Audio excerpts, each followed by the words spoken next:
Brigadir Azan Romer menyebut melihat jenazah Yosua sudah tertelungkup di dekat tangga di rumah dinas Verdi Sambo. Azan Romer juga menyebut mendengar suara Putri Chandrawati menangis di dalam kamar.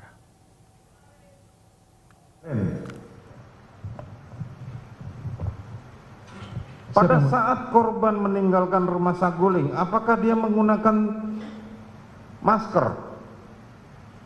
Seingat saya dia pakai masker pas ngasih ransel aja yang mulia. Kalau pas masuk saya tidak melihat. Tapi pas ngasih ransel. Gali adalah kebenaran material. Jadi betul-betul menggali melalui pertanyaan-pertanyaan dan bukti-bukti yang ada. Nah, dari persidangan pagi ini ada beberapa poin penting yang kami catat dan saya kira publik juga menyimak ya bersama-sama. Pertama, tuduhan jaksa seolah-olah rumah Duren 3 itu tidak digunakan untuk isolasi tadi terbantahkan.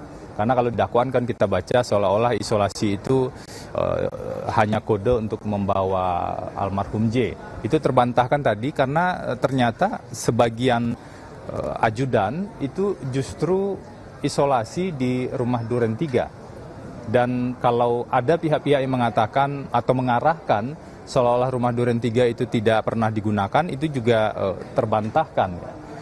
Memang ada beberapa lokasi yang lain dan itu sudah dijelaskan tadi. Kami akan mengelaborasi pada sesi kedua setelah istirahat siang ini. Dan bahkan kami juga akan tampilkan nanti salah satu video, tentu saja melalui majelis hakim ya. Salah satu video yang menunjukkan bagaimana situasi di rumah Duren 3 yang sebenarnya penuh kekeluargaan dan penuh kehangatan di sana di beberapa waktu sebelumnya. Yang kedua, tadi kita juga melihat ada satu fakta yang menarik ya terkait dengan peristiwa di dini hari tanggal 7 Juli di Magelang. Sebenarnya kami juga punya video perayaan ulang tahun perkawinan secara sederhana tersebut. Jadi hanya para ajudan dan Pak Verdi Sambo dan Bu Putri yang hadir di sana dan ada satu orang tamu. Jadi perayaan yang sebenarnya tiba-tiba ada surprise dari beberapa orang yang ada di sana. Dan tadi juga terlihat dari keterangan para saksi bahwa perayaan di tanggal 7 Juli ulang tahun perkawinan itu berjalan secara hangat dan secara kekeluargaan. Kenapa ini penting? Jangan sampai ada pihak-pihak yang membangun informasi yang keliru atau bahkan menyampaikan informasi yang keliru seolah-olah ada konflik atau pertikaian antara Pak Verdi Sambo dan Bu Putri di Magelang. Itu terbukti tadi dari beberapa saksi yang berkesesuaian itu keliru. Bahkan untuk memperkuat nanti kami akan minta izin ke majelis hakim untuk menayangkan bagaimana sebenarnya video di rumah Magelang tersebut. Bahkan Pak Verdi Sambo dan Bu Putri itu menyuapkan seluruh ajudan. Jadi tidak pilih-pilih, nggak ada ajudan yang lebih dibanding yang lain. Kalau ada satu orang yang merasa berbeda atau menerima tafsir yang berbeda, itu tentu bukan tanggung jawab Pak Verdi Sambo atau Bu Putri. Tapi prinsip dasarnya yang dibangun adalah prinsip kekeluargaan. Bahkan kalau dihubungkan dengan persidangan sebelumnya, beberapa souvenir yang diberikan seperti dompet misalnya atau baju untuk seragam itu diberikan untuk semua. Jadi rasa kekeluargaan dan kehangatan tersebut dibangun untuk seluruhnya. Bahkan kalau nanti kita lihat videonya, hampir tidak ada sekat yang terlalu tebal antara Pak Verdi Sambo dan para ajudan. Nah, aspek-aspek kemanusiaan ini tentu penting untuk melihat bahwa sebelumnya tidak ada persoalan yang serius dan bahkan relasi di antara Pak Verdi Sambo, Bu Putri dan para ajudan itu sebenarnya cukup baik. Bahkan yang beli kue juga tadi disebutkan kan, Joshua mengajak Daden untuk beli kue. Sehingga nanti tentu akan kita buktikan apa yang kemudian menjadi faktor yang mengubah secara signifikan sampai terjadi kejadian di tanggal 8 tersebut. Faktor emosional apa yang kemudian membuat peristiwa di tanggal 8 sore itu terjadi. Nah, yang ketiga yang juga penting, fakta yang muncul tadi, terkonfirmasi bahwa jadwal Pak Ferdy Sambo setiap Selasa, Jumat, dan pada tanggal 8 tersebut adalah memenuhi undangan main badminton. Tentu saja memenuhi undangan tersebut sudah terlihat dari disiapkannya peralatan dan kemudian ada arahan untuk pergi. Jadi memenuhi undangan itu kan memang yang rencananya akan dilaksanakan, dan itu juga terkonfirmasi sampai ketika di Duren 3 ada perintah berhenti mendadak. Jadi tidak ada perencanaan untuk ke Duren 3 pada saat itu. Nah, beberapa poin-poin lainnya tanpa bermaksud mendahului proses persidangan ini, kami mengajak agar kita semua mengikuti proses persidangan ini secara detail.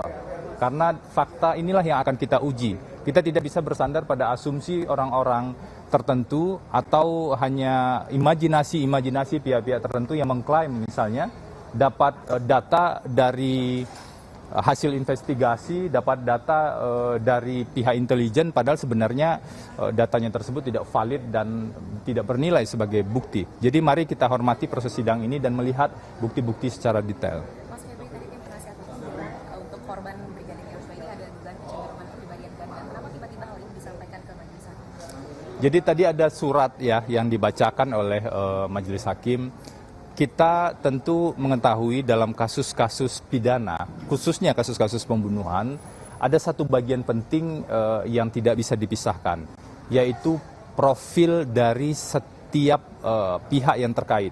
Bukan hanya korban, bukan hanya profil korban, tetapi juga profil para tersangka, karena biasanya itu profiling psikologi ini dilakukan di tahap penyidikan.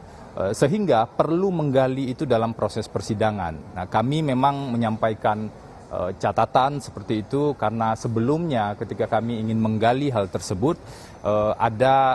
belum maksimal begitu waktu yang kami dapatkan. Tapi tadi majelis hakim sudah mengatakan akan memberikan waktu untuk menggali hal tersebut. Karena memang pemeriksaan psikologi forensik ini menjadi penting. Selain itu dari perspektif viktimologi kita juga harus melihat kontribusi dari tersangka, kontribusi dari korban atau kontribusi dari pihak lain untuk terjadinya sebuah kejahatan. Jadi kacamata yang digunakan memang tidak bisa hanya kacamata hukum pidana dalam kasus-kasus seperti ini, tetapi harus multidisiplin.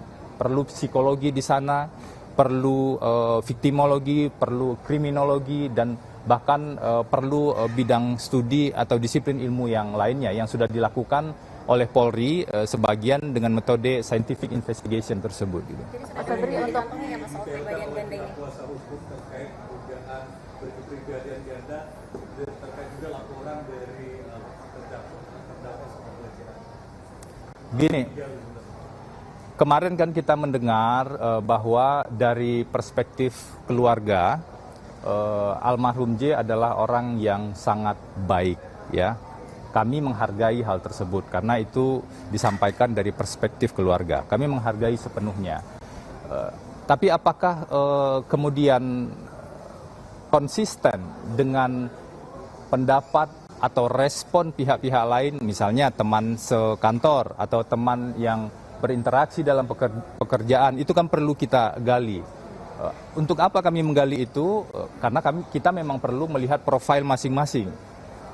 Strategi besarnya tentu belum bisa kami sampaikan saat ini karena persidangan ini bagi kami baru persidangan kedua kan untuk pokok perkara. Jadi masih cukup banyak saksi-saksi yang memang perlu dihadirkan dan diuji bersama-sama. Kalau sekarang kan masih sesi saksi yang diajukan oleh jaksa penuntut umum.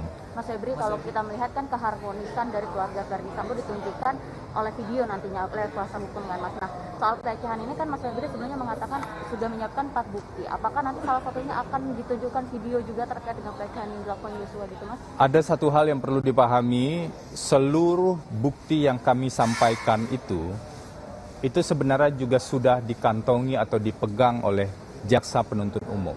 Kenapa? Karena kami mendapatkan bukti-bukti tersebut dari berkas perkara yang diserahkan oleh jaksa penuntut umum. Apakah kami nanti juga akan mengajukan bukti-bukti yang lain? Ada sesi yang diberikan oleh hukum acara pidana. Jadi mari kita agak bersabar ya untuk mengikuti proses-proses persidangan ini, dan ajakan kami jangan sampai kita menghakimi sebelum persidangan selesai, karena tujuan kita adalah mencari kebenaran di sini. Mas Febri, kakak dari Verdi Sambo kan juga ada di list saksi hari ini tapi tidak hadir. Adakah komunikasi dengan pihak keluarga kenapa tidak hadir? Saya tidak mendengar informasi tersebut, jadi perlu saya sampaikan ke teman-teman, sebagian juga sudah saya sampaikan bahwa saksi-saksi yang dihadirkan di persidangan kemarin dan hari ini, di persidangan sebelumnya hari ini dan beberapa persidangan ke depan, itu adalah saksi-saksi yang dihadirkan oleh jaksa penuntut umum. Jadi ada baiknya bertanya kepada teman-teman di jaksa penuntut umum. Oke, saya kira cukup ya. Nanti kita akan lanjut lagi. Terima kasih.